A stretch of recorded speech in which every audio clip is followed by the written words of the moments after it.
ఈసారి మొక్కిన తిరుపతి అంకన్న దారి చూస్తాడేమో. దయగల్ల దేవుడు ముల్లోకనాథుడు కంట చూస్తాడేమో.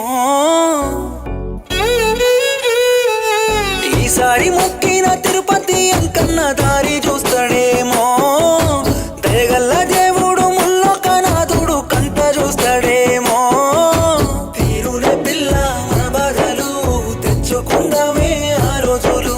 చెల్ల చెదరైనా మన బతుకులు చేరదీస్తాడేమో ఆ దేవుడు. నిన్ను కష్టపెట్టకుండా చూసుకుంటానన్న మాట తప్పినానే.